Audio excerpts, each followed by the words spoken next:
Can you drive with a bad catalytic converter? 7 risks you should know. If the car still starts, still moves, and the restriction is not severe yet, sometimes for a short distance, yes. But that does not mean it is safe to ignore, because a bad catalytic converter can turn from a small drivability problem into a much bigger repair if you keep driving too long. And the real danger is this: sometimes the converter itself is bad. Other times, the converter is already failing because another engine problem has been ignored. And if you keep driving like that, the damage can spread. In this video, I will show you 7 important risks of driving with a bad catalytic converter. So before you keep using the car and hope the problem stays small, let's go step by step.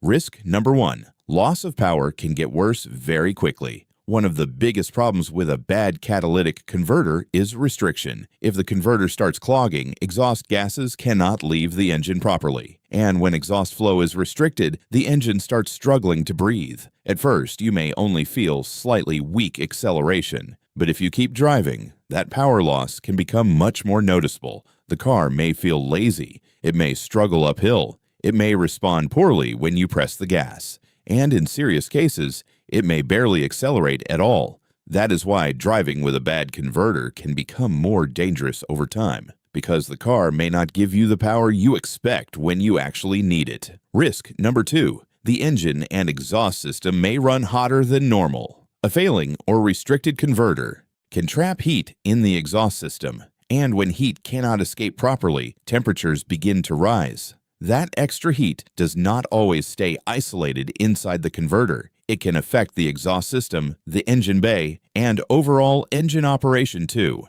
In some cases, the converter itself overheats. In other cases, the engine has to work harder because exhaust flow is no longer normal. That is why a bad catalytic converter should not be ignored, because the longer you drive with extra heat building up, the more stress you put on nearby components. And once heat becomes part of the problem, repairs often get more expensive. Risk number 3. Fuel economy may keep getting worse. A bad catalytic converter can force the engine to work harder than normal. And when the engine works harder just to make the same power, fuel consumption often goes up. At first, the change may seem small. Maybe the mileage drops a little. Maybe you fill up a bit sooner than usual, but over time, that added fuel cost starts to become obvious. This matters because some drivers keep putting off the repair when the car still runs. But while they wait, they keep spending more on fuel and getting worse performance at the same time.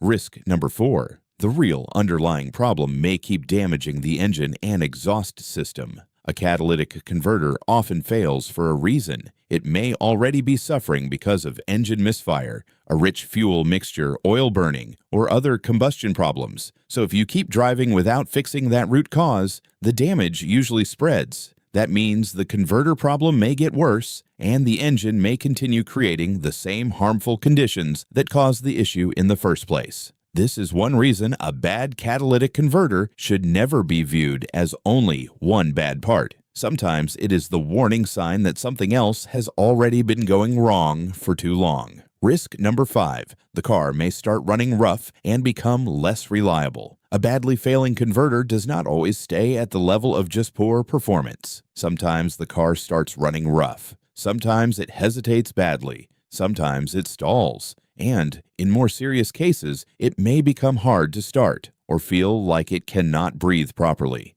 That is because once restriction gets bad enough, normal engine operation starts breaking down. And when that happens, the car becomes less predictable, less smooth, less reliable. This is a major problem if you depend on the vehicle daily, because you may think the car is still drivable today, then suddenly find out it no longer behaves normally tomorrow. Risk number 6. You may fail emissions and miss other warning signs. A bad catalytic converter usually means higher emissions. That can lead to a failed emissions test where inspections are required. But even beyond that, a bad converter often keeps the check engine light on, and that creates another problem. When the check engine light stays on all the time, you can miss new warning signs later. In other words, another engine problem may begin, but you do not notice it quickly because the warning light was already being ignored. That is one of the quieter risks people do not think about. The bad converter does not only create its own problem, it can also hide other problems that appear afterward. Risk number 7. You could end up stranded with a much more expensive repair bill. A car with a bad catalytic converter may still drive for a while. That is what makes people delay the repair. But if the restriction gets worse, or if the underlying engine problem continues, you may suddenly reach a point where the car barely moves, stalls, or will not run properly at all. And by then, the repair bill is often bigger, because now you may not be dealing with just one bad converter anymore. You may be dealing with a damaged converter, poor fuel economy, rough running, heat-related stress, or other engine and exhaust problems that grew worse while you waited. That is why the real question is not only whether the car still runs. The better question is how much risk you are taking by continuing to drive it. Now here is the big takeaway. Yes, sometimes you can still drive with a bad catalytic converter for a short time, but that does not make it safe to ignore, because the longer you drive, the greater the chance that power loss, heat, fuel waste, and related engine damage will continue to grow. So if your car has a bad catalytic converter, ask yourself, is power already dropping? Is the engine running hotter? Has fuel economy gotten worse?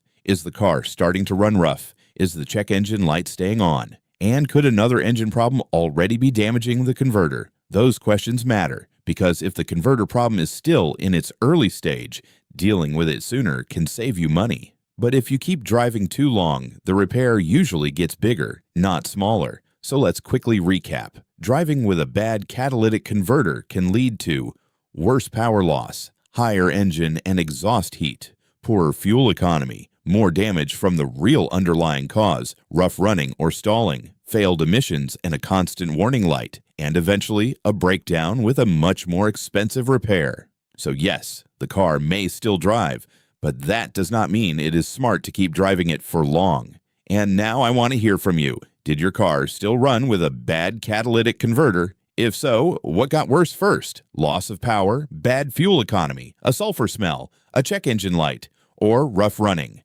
Comment below with what happened on your car. And if enough people mention the same issue, I will make the next video on how to tell whether a catalytic converter is safe to drive on temporarily or already too restricted to ignore.